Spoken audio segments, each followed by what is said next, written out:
Et bonjour. Alors, arrivée d'une nouvelle moto. Donc du coup, j'ai abandonné la Audin Indica parce que suite à la galère sans nom avec Giro World et leur Audin, j'ai carrément botté en touche. Du coup, ce sera une Alrendo TS Bravo. Alors je pense que j'ai eu beaucoup de chance parce que j'ai réussi à trouver la dernière disponible en France. C'était un modèle d'expo que j'ai trouvé à Fréjus chez Move & Go. Alors cette boutique, ouverte depuis 1995, est spécialisée dans la mobilité électrique. Ce sont des gens qui sont vraiment très sympas, très disponibles. Et moi j'ai opté pour une livraison parce que aller jusqu'à Fréjus c'était un petit peu compliqué pour moi. C'est un magasin partenaire de Clean Rider, ce qui permet de faire des achats sans trop se soucier des risques. Commande, expédition, parce que j'avoue, bon, je suis pas très loin de Fréjus, mais ça me saoulait de devoir faire un blablacar pour aller jusque là-bas, récupérer la moto, revenir. Du coup, livraison une semaine après, et du coup, là, ça a été déshabillage, commencer à regarder un petit peu ce que je vais pouvoir faire dessus pour rajouter du confort et de la sécurité. Du coup, c'est parti pour la vidéo.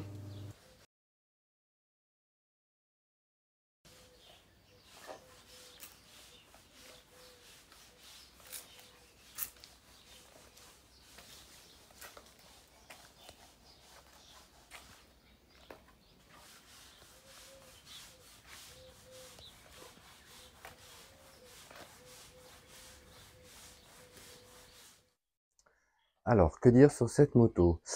Bon, c'est super bien fini. Franchement, par rapport à la Audin, qui était avec des branchements vraiment dans tous les sens. Au niveau assemblage, on est sur quelque chose qui est quand même vraiment clean.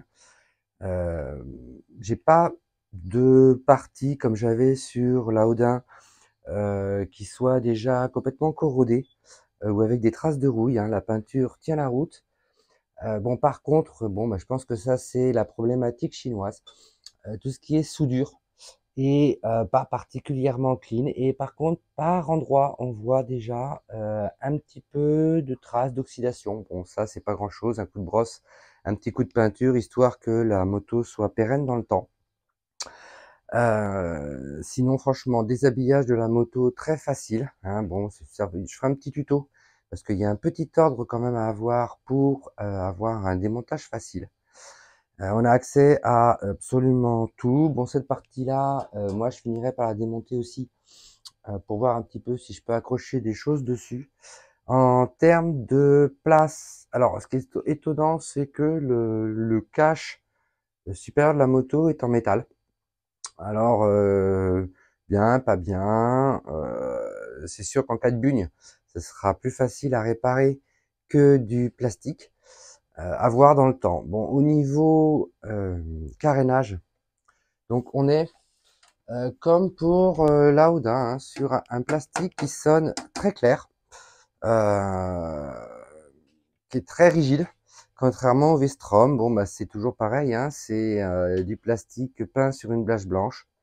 Donc, en cas de rayure, vous allez vous retrouver avec le plastique blanc dessous et vous serez bon pour refaire une peinture. Donc après, cette moto à l'ABS que n'avait pas la Audin. Bon, reste à voir un peu à quoi sert tout. Bon, je pense que ce qui est là, ça doit être pour la partie Bluetooth de la moto. Il y a une prise qui est là. Je sais pas trop à quoi elle sert pour l'instant. Je regarderai aussi pour voir un petit peu ce qu'on peut faire avec ça. Franchement, plutôt content de cet achat. Tout au moins visuellement, j'ai un tout petit peu roulé avec pour me rendre compte un petit peu. Alors, elle est beaucoup plus longue que la Yoda. Elle fait le même gabarit en longueur que mon Vestrom. Bon, par contre, largement plus lourde, plus posée au sol. La suspension me paraît un peu dure à voir quand je ferai vraiment quand je roulerai vraiment avec. Donc, les petites parties de tube, bon, c'est vraiment purement de la déco. Pourquoi pas, ma foi. Bon, ça sert un peu à accrocher aussi le carénage, mais c'est vraiment de la déco, ça ne fait pas du tout partie de l'ossature moto.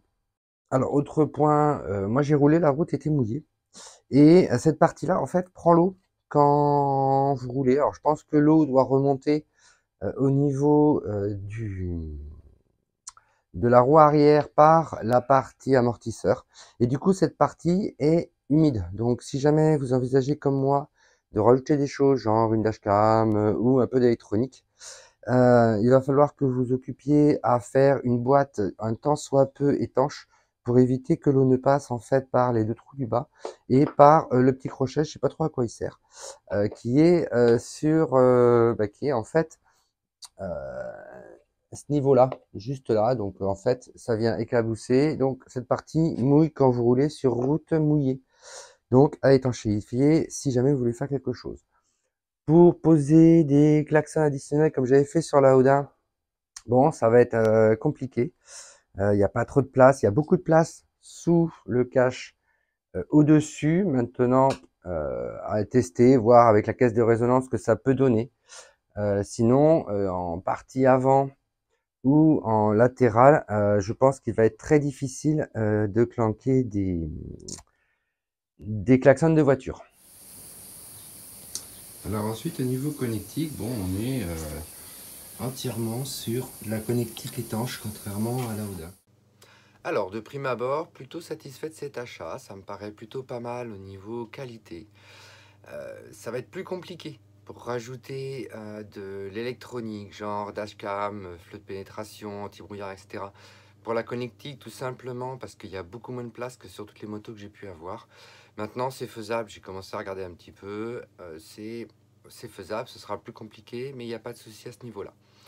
Maintenant, est-ce que une Alrendo TS Bravo par rapport à une Dai, est-ce que ça vaut vraiment quasiment 2 fois le prix?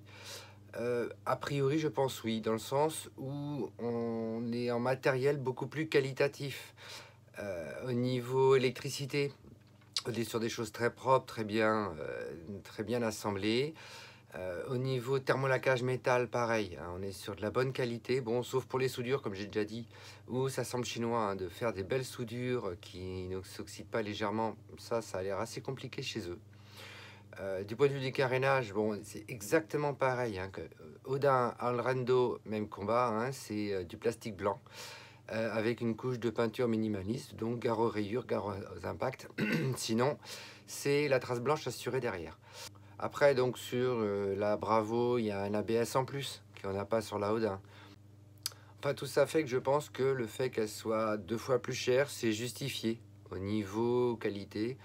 Parce que le fait qu'ils utilisent du matériel qui est quand même beaucoup plus qualitatif, inévitablement, ça booste le prix de la moto.